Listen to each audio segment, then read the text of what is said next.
जय हिंद। मैं सहायक आचार्य सहदेव सिंह, राजनीति विज्ञान, राजकीय महाविद्यालय इटावा। आप सबका मेरे यूट्यूब चैनल में स्वागत है।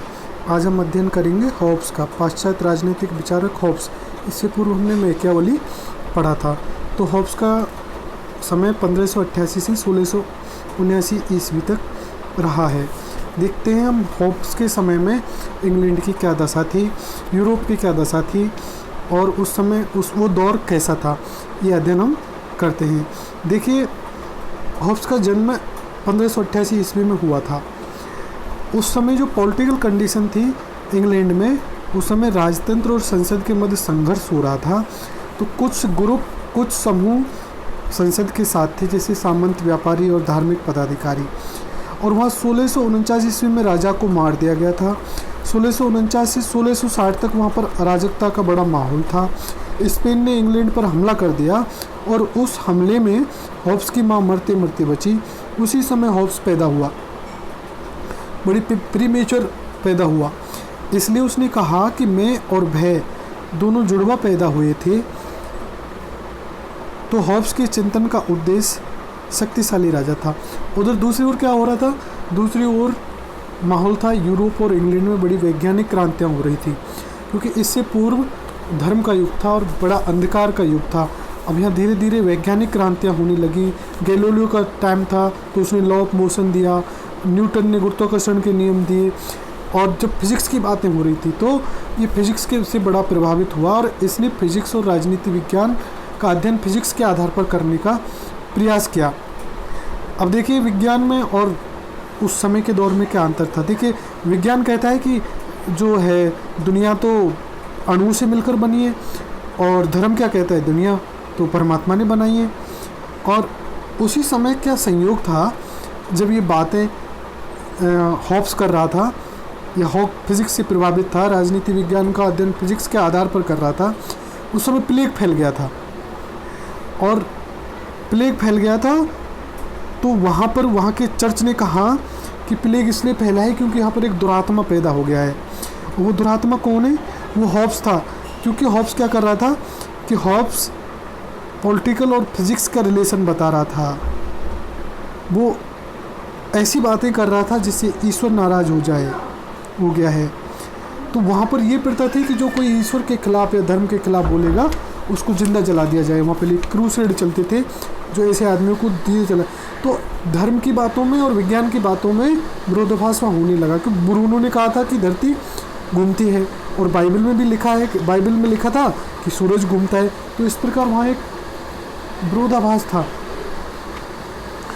तो उसी समय, और इस हॉब्स को ज्योमेट्री से भी बहुत प्रभावित हुआ, ज्योमिति से। और तो ज्योमेट्री की क्या है कि ज्योमेट्री मान्यताओं पर आधारित है, और इसकी मान्यताएं बिल्कुल सही होती हैं, एकदम सटीक बैठती हैं। जैसे त्रिभुज के तीनों कोणों का वो योग 180 अंश होता है, इसी प्रकार से ज्योमेट्री की मान्यताएं भी होती हैं। और इन्हीं मान्यताओं के आधार पर उसने मानव के स्वभाव का चित्रण किया कि मानव का स्वभाव कैसा होता है। मानव का स्वभाव होता है कि वो जो है मानव चालाक है, ईर्ष्यालु है, स्वार्थी है, लालची है, यश प्राप्त करना चाहता है। और ये सब किस लिए करना चाहता है कि वो आत्म संरक्षण, अपने आप को बचाए रखना चाहता है। तो उसने इस प्रकार से भौतिकतावादी विचार दिए। नहीं, हॉब्स का विचार एक तरह से भौतिकतावादी व्यक्तिवादी है। वो गैलीलियो की भौतिकी का प्रयोग करते हुए वो कहता है कि व्यक्ति विभिन्न प्रकार के अणुओं से मिलकर बना है। और जैसे भौतिकी में क्या होता है कि भौतिक तत्व हमेशा गति करते रहते हैं। उसने कहा कि भौतिक पदार्थों की में गति होती है, और उसके अनुसार मानव भी सदैव गतिशील करता है। और मानव में जो गति है वो उसकी इच्छाओं के कारण होती है। और इच्छाएं लेवियाथन में तो यहाँ तक कहा कि मनुष्य की इच्छाएं तो उसके मरने के बाद ही समाप्त होती हैं। और व्यक्ति की जो सबसे प्राथमिक इच्छा होती है अपने जीवन को बनाए रखना, जिसे उसने आत्म संरक्षण कहा। इसी प्रकार उसने मानव के स्वभाव को समझने के लिए ज्योमेट्री का प्रयोग किया। तो आओ एक बार हम देखते हैं कि हॉब्स के चिंतन को व्यवस्थित रूप में। देखो, हॉब्स का जन्म 1588 ईस्वी में इंग्लैंड के मॉल्सबरी नामक स्थान पर हुआ। ये समय इंग्लैंड में अत्यधिक उथल पुथल वाला था। एक और वैज्ञानिक क्रांतियाँ हो रही थी और दूसरी ओर क्या हो रहा था कि राजतंत्र में और संसद में संघर्ष हो रहा था। कुछ लोग संसद के साथ थे। और 16वीं सदी में इंग्लैंड में राजतंत्र और संसदीय शासन व्यवस्था के समर्थकों में गृहयुद्ध छिड़ा हुआ था। इसलिए हॉब्स कहता था, हॉब्स का जन्म 1588 ईस्वी में इंग्लैंड के मॉल्सबरी नामक स्थान पर हुआ। यह समय इंग्लैंड में अत्यधिक उथल पुथल वाला था और 16वीं सदी में इंग्लैंड में राजतंत्र और संसदीय शासन के समर्थकों में गृहयुद्ध छिड़ा हुआ था। इसलिए हॉब्स कहता था कि मैं और भय दोनों जुड़वा पैदा हुए हैं। मैं और भय दोनों जुड़वा पैदा हुए हैं। इस परिस्थिति का हॉब्स के विचारों पर गहरा प्रभाव पड़ा है। इसी गृहयुद्ध में कुछ लोग राजतंत्र का समर्थन कर रहे थे, जबकि कुछ समूह संसदीय व्यवस्था का समर्थन कर रहे थे। नई नई वैज्ञानिक खोजें तथा नए नए वैज्ञानिक सिद्धांतों का जन्म हो रहा था। परिणाम स्वरूप इस समय यूरोप में विज्ञान का अत्यधिक प्रभाव था। न्यूटन का सिद्धांत पूरे यूरोप में छाया हुआ था। इसलिए हॉब्स के विचारों पर भी उपरोक्त परिस्थितियों का प्रभाव पड़ा। हॉब्स के विचारों पर उपयुक्त परिस्थितियों का प्रभाव पड़ा। अब देखते हैं हॉब्स की रचनाएं कौन कौन सी हैं। हॉब्स की जो सबसे प्रमुख रचना है वह है लेवियाथन। लेवियाथन यानी एक दैत्याकार विशाल रचना है, जिसमें राज्य की उत्पत्ति तथा स्वरूप का वर्णन किया गया है।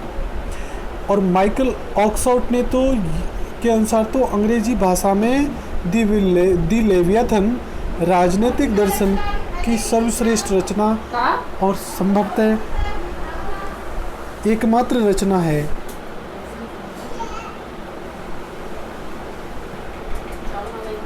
इसके अतिरिक्त डी सिवी, डी कार्पोरेट, डी होमनी इसकी अन्य रचनाएं थीं।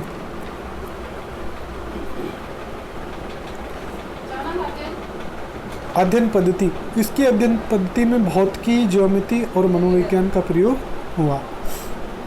आज देखते हैं, लेवियाथन को अंग्रेजी साहित्य का सर्वश्रेष्ठ ग्रंथ माना जाता है। इसकी विषय वस्तु और अध्ययन पद्धति स्वयं में बेजोड़ है तथा इसके विचारों पर तत्कालीन समय की वैज्ञानिक क्रांति का प्रभाव था।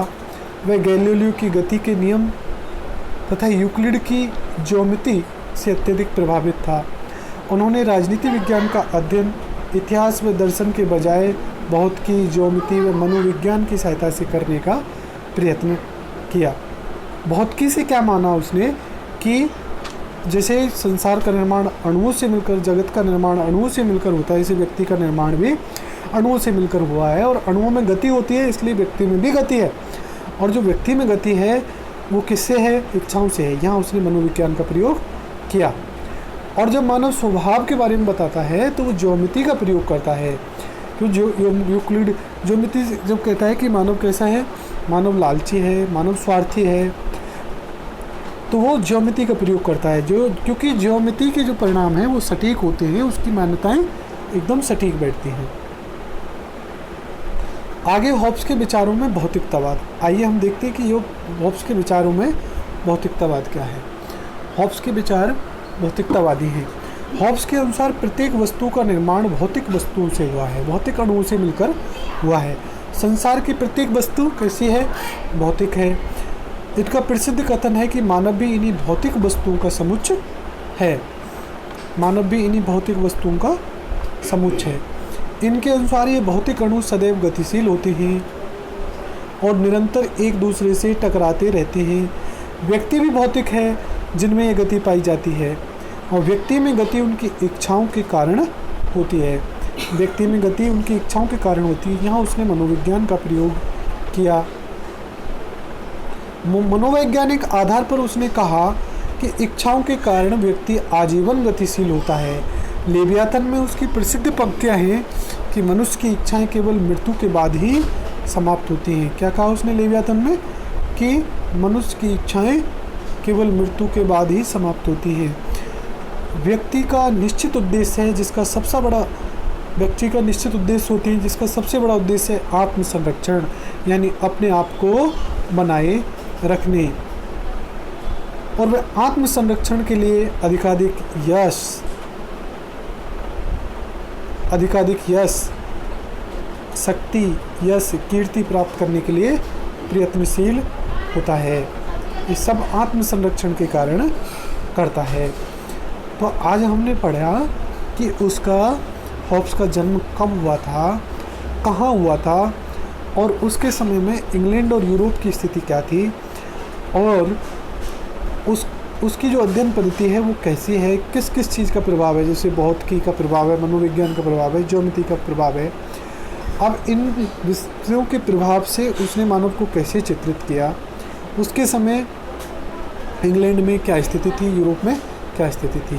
तो हमने इन चीज़ों की चर्चा की कि हॉब्स ने कहा कि मैं और भय जुड़वा पैदा हुए हैं, क्योंकि उस समय युद्ध जब वो पैदा हो रहा था तो स्पेन ने इंग्लैंड पर आक्रमण कर दिया, और इस वजह से उसकी माँ मरते मरते बची। उस वजह से वो प्रीमेच्योर पैदा हो गया। इस कारण उसने कहा कि मैं और भय तो जुड़वा पैदा हुए हैं। तो ये हॉब्स के विचार थे, और वो भौतिकतावादी कहलाता है। भौतिकतावादी इसलिए कि उसने अपने चिंतन में भौतिकी का प्रयोग किया, ज्योमेट्री का प्रयोग किया, मनोविज्ञान का प्रयोग किया, और राजनीति विज्ञान को से जोड़ा। और उसको यहाँ तक कि ये कहा जाता है कि आधुनिक राजनीति विज्ञान का जनक भी उसको कहा जाता है। ओके, तो आज इतना ही।